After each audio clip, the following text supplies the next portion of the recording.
Hi everybody, this is Ravi Nallapareddy from precision academy. ఈరోజు how to evaluate general essay అనే topic మీద discuss చేస్తాను.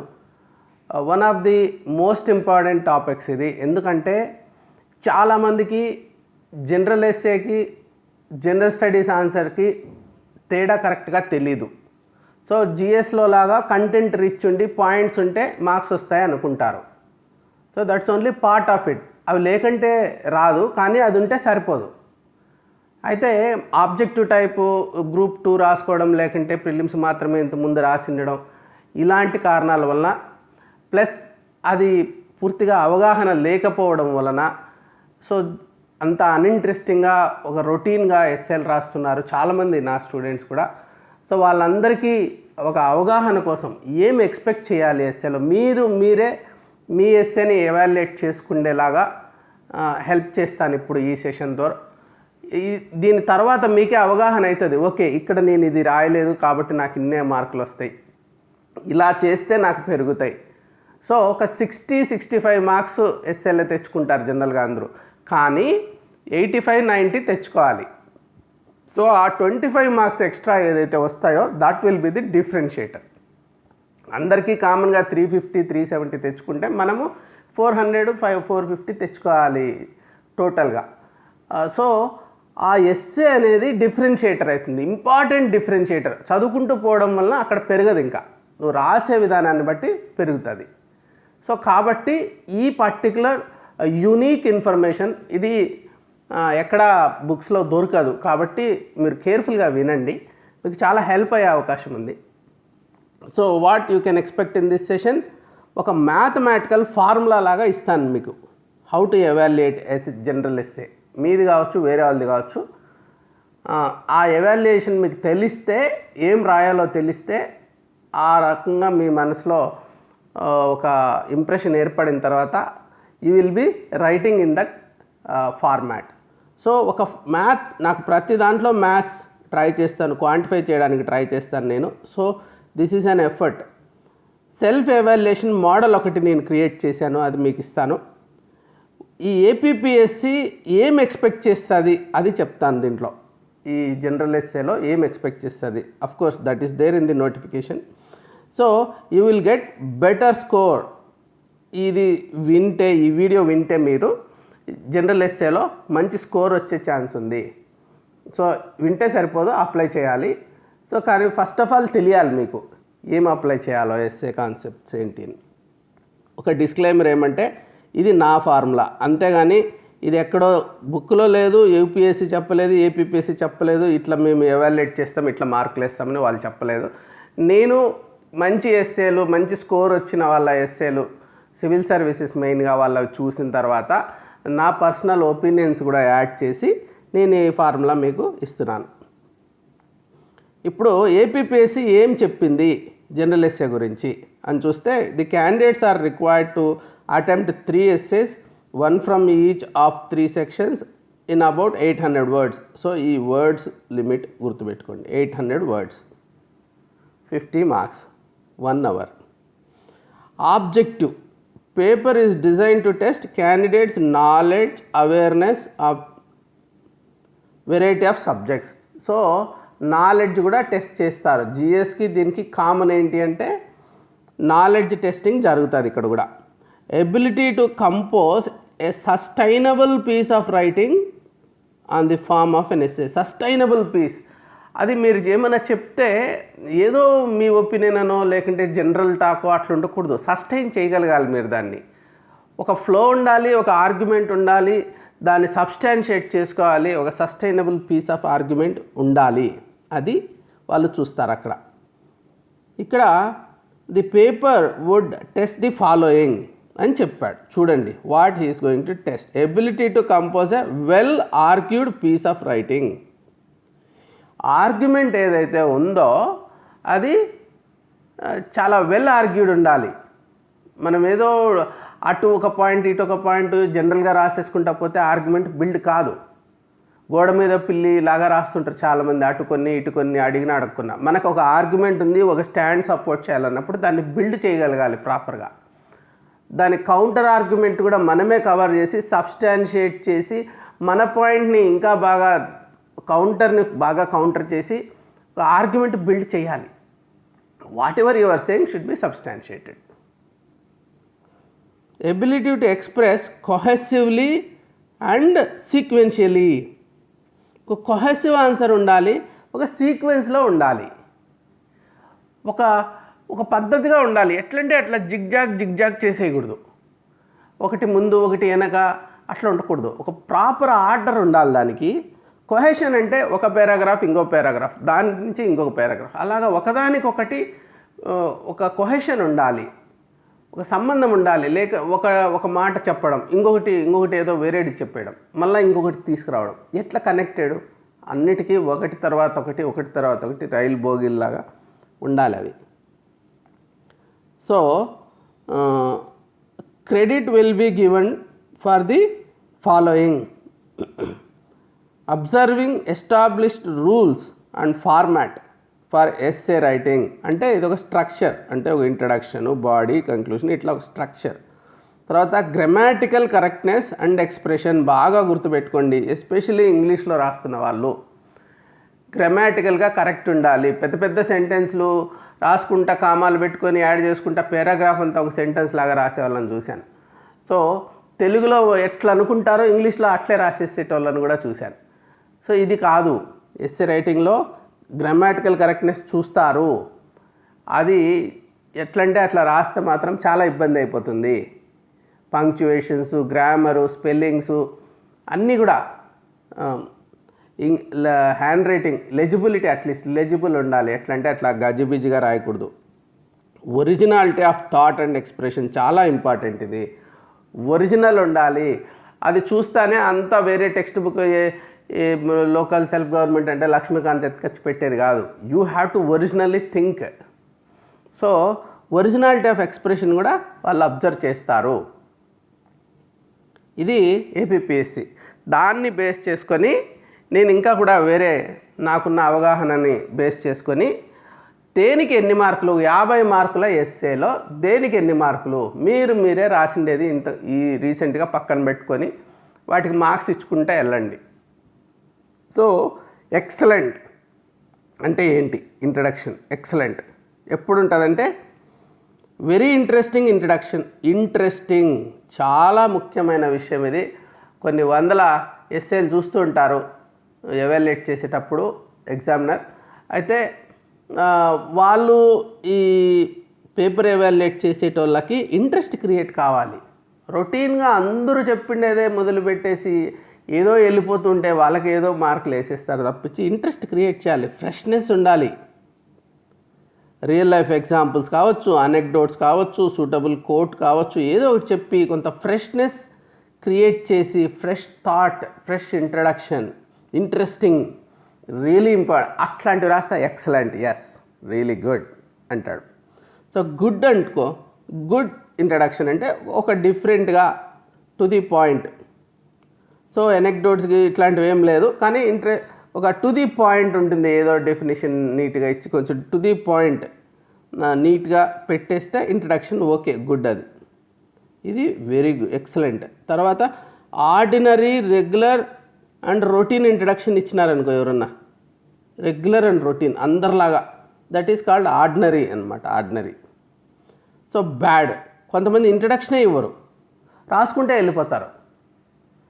Introduction అనేది తల లాంటిది, అదంతా లేకుండా ఊరికే మొండెంతో మొదలుపెట్టి రాసుకుంటే వెళ్ళిపోతారు. సో అది bad. No introduction, directly going to the point, unrelated to the క్వశ్చన్కి సంబంధం లేని కొంతమంది రాస్తూ ఉంటారు.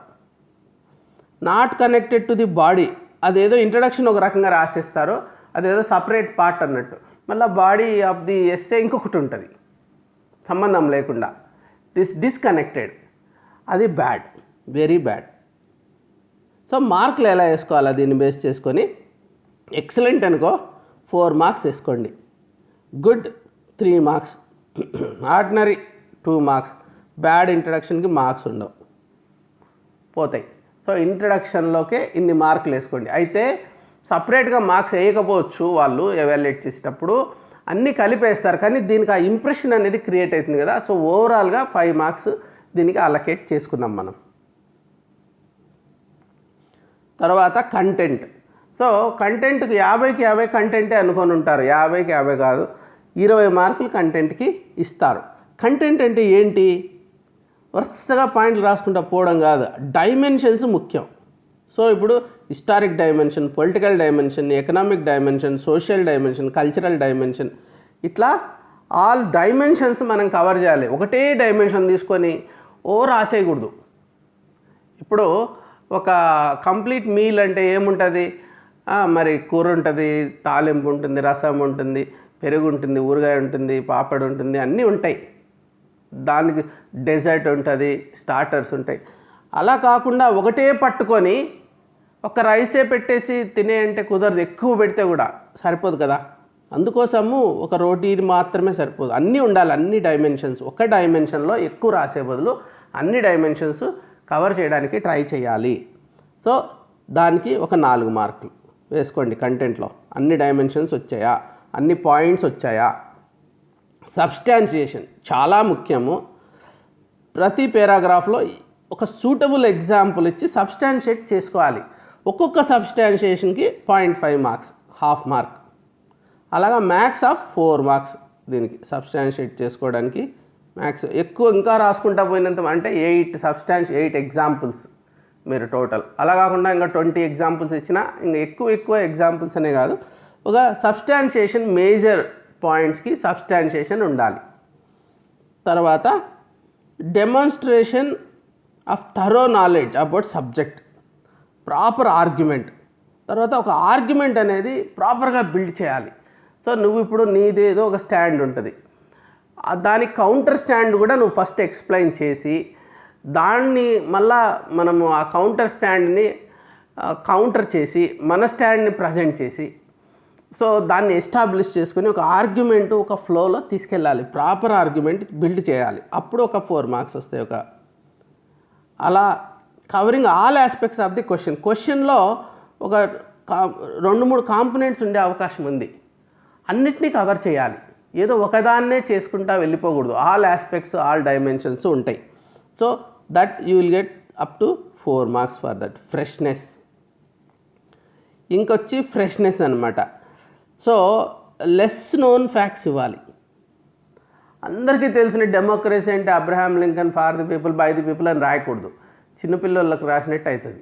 చాలా నోన్, బాగా అందరికీ తెలిసినట్టు నిజంగా నెగిటివ్ మార్క్స్ కూడా పడిపోతాయి. కాబట్టి లెస్ నోన్ ఉండాలి. స్కాండినేవియన్ కంట్రీస్ గురించో, పెరులో ఏదో ఇన్సిడెంట్ గురించో ఏదో తీసుకొచ్చేసేయాలి. అంతేగాని అంతా ఇప్పుడు ఇండియా గురించి లేకుంటే అమెరికా గురించి ఆబ్వియస్గా అందరికీ తెలిసిన విషయాలు చెప్పకూడదు.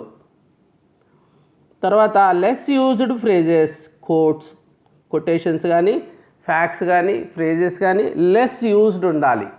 అప్పుడే మనకి పనికి వస్తుంది.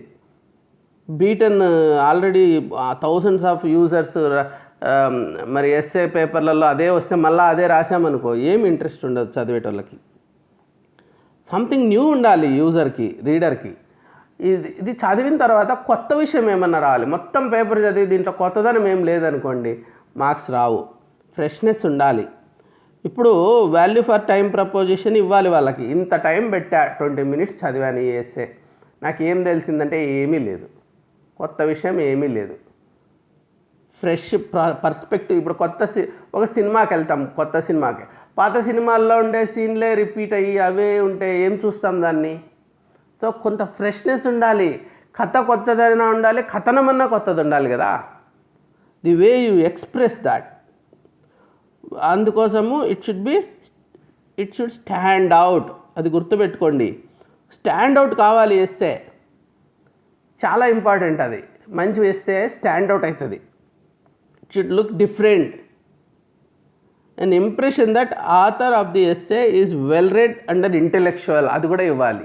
సో ఆహా వీడు ఏందో ఎక్కడెక్కడి నుంచో చెప్తున్నాడు, ఏవేవో చెప్పేస్తున్నాడు అని ఒక రకమైన ఇంప్రెషన్ కలగాలి, ఇంటెలెక్చువల్ అన్న ఫీలింగ్ రావాలి. ఆ గొప్ప గొప్ప ఆథర్స్ గురించి రెఫర్ చేయడం, కొన్ని కొత్త కాన్సెప్ట్స్ తీసుకొని రావడం, అలా చేస్తే రిలివెంట్ ఉండాలి. అట్లని ఏదో అదే పనిగా అతికిచ్చినట్టు ఉండకూడదు. సో ఇలా చేస్తే దానికి ఒక ఫ్రెష్నెస్కి ఒక 4 మార్క్స్ టోటల్. కంటెంట్కి 20 మార్క్స్. కానీ కంటెంట్ అంటే జస్ట్ పాయింట్స్ కాదు. స్ట్రక్చర్ అనేది మనకు ప్రాపర్ స్ట్రక్చర్ ఒక బాడీ, ఒక ఇంట్రడక్షన్, నీట్ ఇంట్రడక్షన్ చెప్పా కదా ఎలా ఉండాలని. తర్వాత బాడీ, సో ప్రాబ్లమ్ని డిఫైన్ చేసి, ప్రాబ్లమ్ ఎవాల్యుయేట్ చేసి, సొల్యూషన్స్ ప్రొవైడ్ చేసి, if it is about a particular problem. So అలాగా ఆర్గనైజ్డ్గా బాడీని బిల్డ్ చేసిన తర్వాత ప్రాపర్ కంక్లూజన్ ఇచ్చి ఆ స్ట్రక్చర్ అనేది మెయింటైన్ చేయాలి. సో ఇంకొకటి డివిజన్ ఇంటూ పారాగ్రాఫ్స్. ఒక్కొక్క పారాగ్రాఫ్లో ఒక థాట్, దాన్ని ప్రాపర్గా ఎవాల్యుయేట్ చేసి సబ్స్టాన్షియేట్ చేయాలి. ఒకటే పారాగ్రాఫ్లో 7-8 రకాల ఐడియాసు, మరి ఒక ఐడియాని 7-8 పారాగ్రాఫ్లు, పెద్ద పెద్ద పారాగ్రాఫ్లు అట్లా కాకుండా proper division into paragraphs. So sub హెడింగ్స్లో కూడా కొంత క్రియేటివిటీ. సో సబ్ హెడింగ్స్ ఇవి అండర్లైన్స్ చేయకూడదు ఏపీపీఎస్సీలో, అదొకటి మీరు గుర్తుపెట్టుకోవాలి. అది రూల్ ముందుండింది, ఈసారి కూడా మోస్ట్ ప్రాబ్లీ అదే రూల్ ఉండొచ్చు. సో బీ కేర్ఫుల్, కానీ కొంత క్రియేటివ్గా ఉండాలి సబ్ హెడింగ్స్. ఇంకా ఆర్గ్యుమెంటు, కంటిన్యూటీ, ఈ లింక్ సెంటెన్సెస్, ఒక సెంటెన్స్కి ఇంకొక సెంటెన్స్కి ఒక లింకేజ్ ఉండాలి. తర్వాత లీడింగ్ క్వశ్చన్స్ ఇవ్వచ్చు, అంటే కంటిన్యూటీ ఉండాలి. ఎస్సేలో కంటిన్యూటీ ఉండాలి. సో కంటిన్యూటీ ఉన్నప్పుడు ఫస్ట్ పారాగ్రాఫ్ నుంచి ఏది ఎండ్ అవుతుందో సెకండ్ పారాగ్రాఫ్ అక్కడ బిగిన్ కావడం, నెక్స్ట్ ఏమి బిగిన్ కాబోతుందో నెక్స్ట్ పారాగ్రాఫ్లో ఈ ఫస్ట్ పారాగ్రాఫ్ ఎండింగ్లో చెప్పడం, ఇది చెప్పబోతున్నాం అన్నట్టు. తర్వాత ఒక చైన్ లాగా ఒకదాని నుంచి ఒకదానికి కనెక్ట్ చేసుకుంటూ పోవాలి. లేకుంటే లీడింగ్ క్వశ్చన్స్ ఒకటేసారి ఒక 7-8 క్వశ్చన్లు అడిగేస్తాం ఒక చోట. తర్వాత దానికి ఆన్సర్ లాగా ఒక్కొక్క క్వశ్చన్కి ఒక్కొక్క పారాగ్రాఫ్ ఇస్తాం. ఇంకొకటి సిగ్నలింగ్ ది షిఫ్ట్, ఒకవేళ ఒక ఫ్లోలో వెళ్తుంటుంది బట్ అనేసి ఇంకొక ఫ్లో మార్చేటప్పుడు ఒక సిగ్నల్ చేయాలి దానికి మనం. ఇదంతా సరే, కానీ ఇప్పుడు ఈ రకంగా చూస్తాం మనం ఇప్పుడు ఈ విషయాన్ని అని చెప్పి ఒక చేంజ్ చేసినప్పుడు ఒక సిగ్నల్ ఇవ్వాలి. సో ఒక్కొక్క లింకేజ్కి ఒక్కొక్క కోహెసివ్ కంటిన్యూటీ కోసం నువ్వు చూసుకునే ఎఫర్ట్కి 0.5 మార్క్స్ లెక్కన వేసుకుంటా పోయి మ్యాక్సిమం ఒక 3 మార్క్స్ దానికి మీకు వస్తుంది ప్రాపర్ లింకేజ్కి. So continuity of thought. ఇంకొకటి అపీరెన్స్లో కంటిన్యూటీ వేరు, థాట్లో కంటిన్యూటీ. థాట్ మనకు ఒక ఫ్లోలో ఉండాలి. ఒకటి ఎందుకు చెప్తున్నాము, ఏం చెప్తున్నాము ఆ సెంటెన్సెస్లో వర్డింగ్లో కనపడకపోయినా ఒక థాట్ అనేది ఎట్లంటే ఒక పూసలన్నీ ఉంటాయి, ఒక దారంతో వాటిలన్నీ కలిపి కొడితే ఒక హారం అవుతుంది. సో ఆ మధ్యలో ఉండే దారం కనపడదు, అది ఒక థాట్ కంటిన్యూటీ అనమాట. ఆ కంటిన్యూటీ ఆఫ్ థాట్ అనేది ఉండాలి. స్మూత్గా ఉండాలి ఫ్లో. స్మూత్ ఫస్ట్లో మొదలు పెడితే లాస్ట్ కంక్లూషన్ దాకా, ఇంట్రడక్షన్ నుంచి కంక్లూషన్ దాకా స్మూత్గా తీసుకెళ్ళిపోవాలి మనం. సో దానికి ఒక 5 మార్క్స్. ఇప్పుడు లాంగ్వేజ్ అంటే ఫ్లవరీ లాంగ్వేజ్ అని కాదు, అనవసరంగా ఏదో ప్రావర్బ్స్ ఏదో మంచి వర్డ్స్ ఇరికిచ్చద్దండి. Lucid, simple. కాకపోతే ఏం చూస్తారో వాళ్ళు, పవర్ఫుల్ వర్డ్స్ ఏమైనా మంచి వచ్చాయి వాడండి. Phrases, metaphors, similes, idioms. ఎందుకు ఇవన్నీ అంటే ఒక మొనోటనీ లేకుండా, చాలా ఎస్సేస్ 800 వర్డ్స్ చదవాలి, ఒక మొనోటనస్గా తీసుకెళ్ళకూడదు. అక్కడక్కడ కొంచెం మంచి ఇంగ్లీష్ వాడి, తెలుగులో కూడా, ఇంగ్లీష్కి అనే సంబంధం కాదు, తెలుగులో కూడా మంచి నానుడి, మంచి పదాలు, పదజాలము, పదబంధాలు అన్నీ వాడుకుంటూ మనం వెళ్ళామంటే మోనోటనీ మనము బ్రేక్ చేయొచ్చు. సో కన్సైజ్ ఎక్స్ప్రెషన్లో కన్సైజ్నెస్, ఈ మోనోటనీ బ్రేక్ చేయడానికి ఒక్కొక్క దానికి 0.5 మార్క్స్ వేసుకొని మ్యాక్స్ 2 మార్క్స్ అన్నీ కలిపితే 0.25 అట్లా వస్తాయి. ఒక 7-8 వచ్చినా మళ్ళీ 2 మార్కులే టోటల్ నీకు దానికి.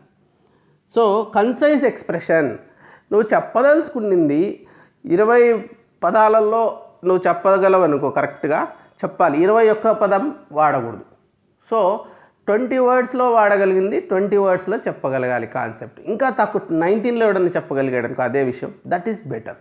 సో అతి తక్కువ పదాలలో అతి ఎక్కువ భావాన్ని ఇమిడ్చగలగాలి మనము, అది ఒకటి. Conciseness, that will be appreciated. Effectiveness, మనం చెప్తే దానికి ఒక ఎఫెక్ట్ ఉండాలి. ఇప్పుడు వివేకానంద ఇట్లాంటి వాళ్ళు మాట్లాడుతుంటారు, చూడండి వాళ్ళు ఏమన్నా స్పీచెస్ ఉంటే ఎంత పవర్ఫుల్, ఎంత ఎఫెక్టివ్ ఉంటాయంటే సూటిగా ఉంటాయి, చాలా ఎఫెక్టివ్గా ఉంటాయి. సో ఆ రకమైన ఎఫెక్టివ్నెస్ ఉండాలి మన మాటల్లో. So originality of thought and expression కూడా కొంచెం ఒరిజినల్ ఉండాలి. ఎట్లా ఎక్స్ప్రెస్ చేస్తావు దాన్ని, ఒక థాట్ ఉంటుంది ఒరిజినల్, కానీ దాన్ని ఇంకా బాగా బ్యూటిఫుల్గా ఎక్స్ప్రెస్ చేస్తావు. తర్వాత quotations, references of good books, ఒక మంచి పుస్తకాన్ని ఉదాహరణించడం, ఆ బుక్లో ఇలా ఉంది, లేకుంటే ఒక కొటేషన్ మంచిది తీసుకురావడం, అలా చేసి దానికి ఒక 1 మార్క్ వేసుకోండి. సో ఒరిజినాలిటీ ఆఫ్ ఎక్స్ప్రెషన్కి ఒక 2 మార్కులు, తర్వాత లూసిడ్ లాంగ్వేజ్కి 1 మార్క్. సో ఇవన్నీ కలిపితే ఒక 10 మార్కులు ఈ లాంగ్వేజ్ పర్స్పెక్టివ్లో వేయచ్చు. లాంగ్వేజ్ పూర్ ఉంటే నెగిటివ్ మార్క్స్ ఉంటాయి, అది మళ్ళీ నెగిటివ్ మార్క్స్లో నేను కవర్ చేస్తాను. సో మీరు కూడా ఒక మీ ఎస్సేలు పక్కన పెట్టుకోండి. ఇదంతా అయితేనే ఒక ఎస్సే రాసుకొని దాన్ని పెట్టుకొని ఇవన్నీ చూసుకుంటూ మార్క్స్ వేసుకుంటే వెళ్ళండి, క్లారిటీ వస్తుంది మీకు నేనేం చెప్తున్నాను అని.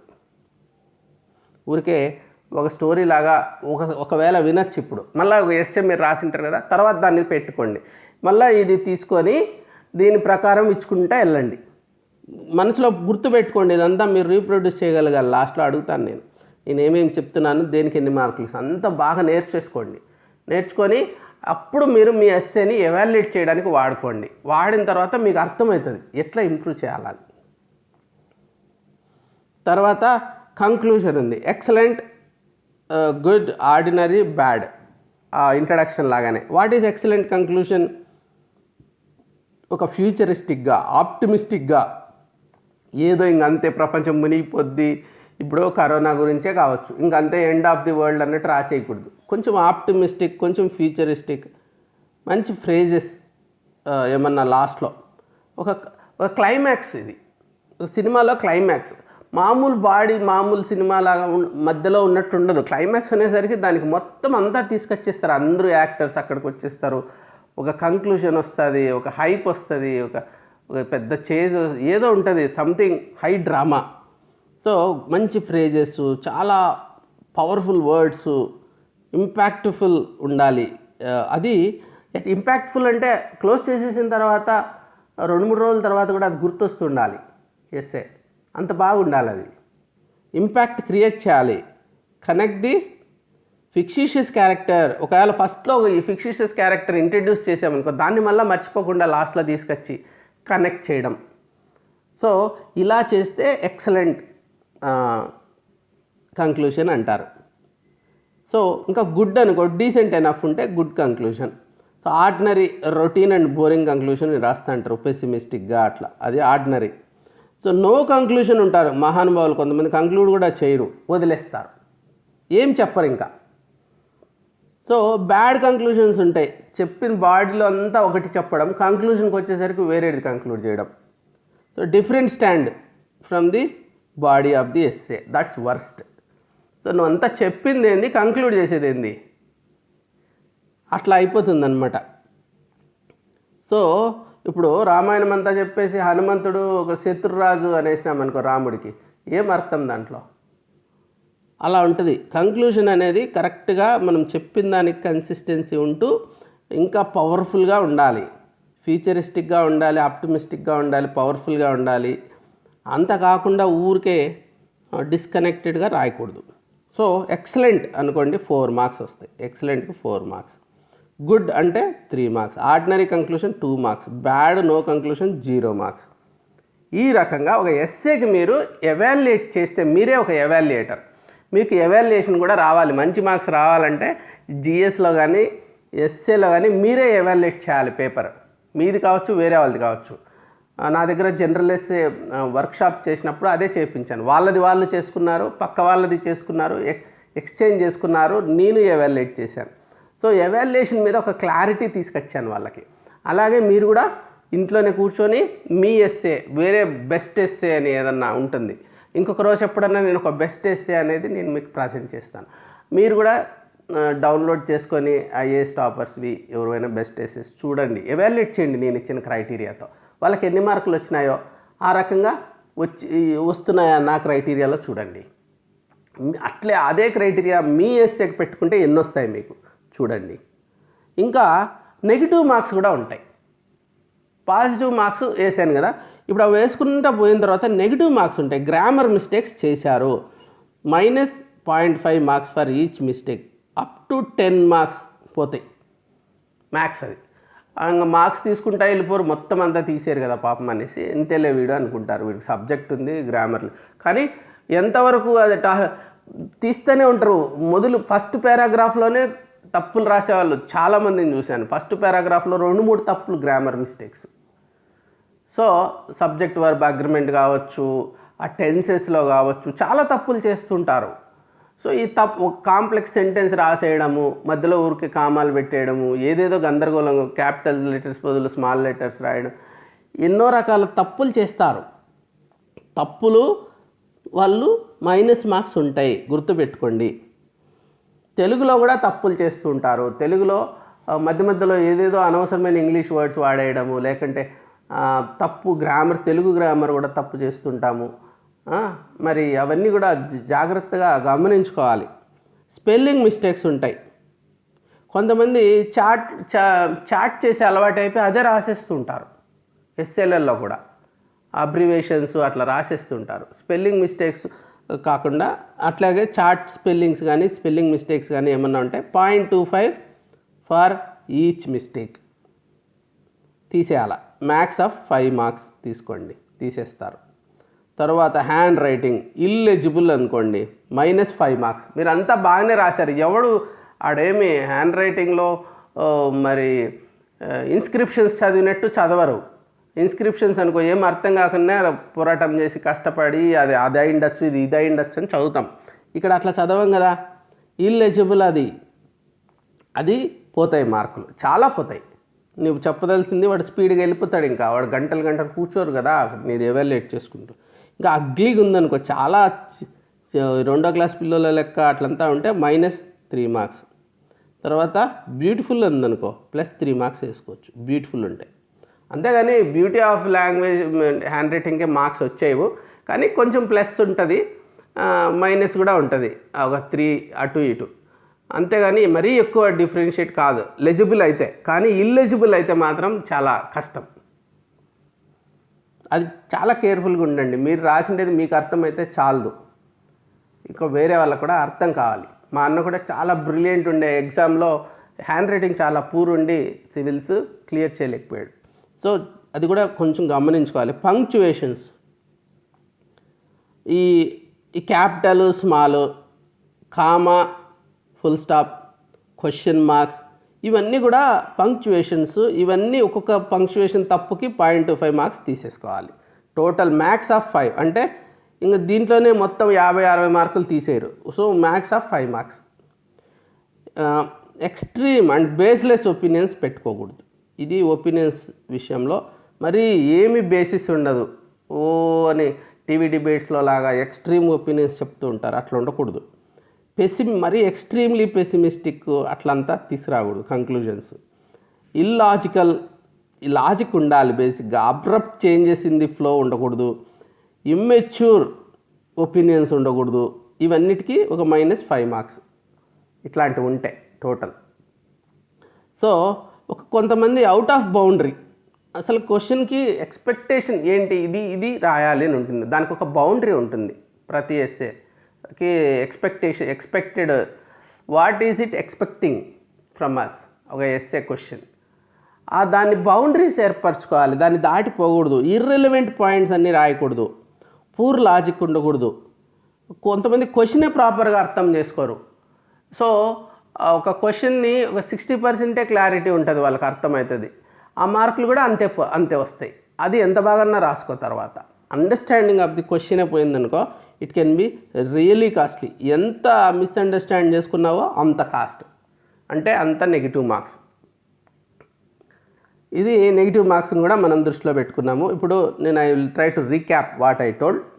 సో ఇంట్రడక్షన్కి ఒక 5 మార్క్స్ ఉంటాయి, కంటెంట్కి ఒక 20, స్ట్రక్చర్కి ప్రజెంటేషన్కి ఒక 5 మార్కులు, అలైన్మెంట్, కంటిన్యూటీ, కొహెషను ఒక 5, లాంగ్వేజ్కి అప్ టు 10, కంక్లూజన్ ఒక 5.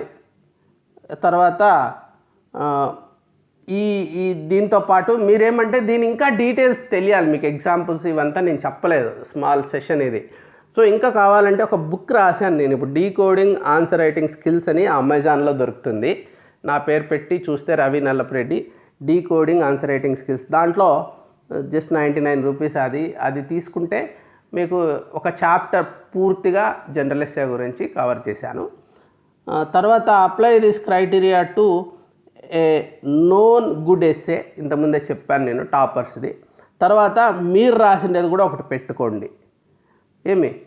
ఒక ప్రెసిషన్ వర్క్షాప్లో నేను ఏదైతే చేశానో దాన్నే మీరు పర్సనల్గా అప్లై చేసుకోండి. ఒక ఎస్సే మీరు రాసింటారు కదా, దానికి ఈ క్రైటీరియా వాడండి. తర్వాత బెస్ట్ ఎస్సే అనుకున్నట్టుకి మార్క్స్ చూసి దానికి క్రైటీరియా వాడండి. Then you will have clarity. అప్పుడు మీకు డెఫినెట్గా నెక్స్ట్ ఎస్సే రాసేటప్పుడు ఏం రాయాలనేది తెలుస్తుంది. Now I would like you to reproduce. నేను చెప్పిన పాయింట్స్, సబ్ పాయింట్స్, ఎన్ని మార్కులు, దానికెన్ని దీనికెన్ని మొత్తం చూడకుండా రాయండి. అది రాస్తే ఏమవుతుందంటే మీరు ఎస్సే రాసేటప్పుడు మీకు గుర్తుంటుంది. సో ఓకే, ఒక స్కెలిటన్ చేసుకున్నప్పుడు ఇంట్రడక్షన్ 5 మార్కులు ఉంటాయి దీనికి, కాబట్టి let me think what I have to right. Conclusion ఎలా కంక్లూడ్ చేయాలి, లెట్ మీ థింక్ అవుట్ అన్నట్టు మీకు ఆ పాయింట్స్ అన్నీ ఉంటే దాన్ని బేస్ చేసుకొని బిల్డ్ చేస్తారు ఎస్సే మీరు. అది లేకుంటే మీకు వర్కౌట్ కాదు. సో మీరు రీప్రొడ్యూస్ చేయండి, నేను చెప్పిందంతా పేపర్ పెన్ మీద రాసి రీప్రొడ్యూస్ చేయండి, డీటెయిల్స్ అన్నీ రీప్రొడ్యూస్ చేయండి. అప్పుడే మీకు ఎస్సే మీద మంచి పట్టు దొరుకుతుంది, ఎలా రాయాలో తెలుస్తుంది, ఎలా రాయకూడదో కూడా తెలుస్తుంది. And I thank you for joining this session with me.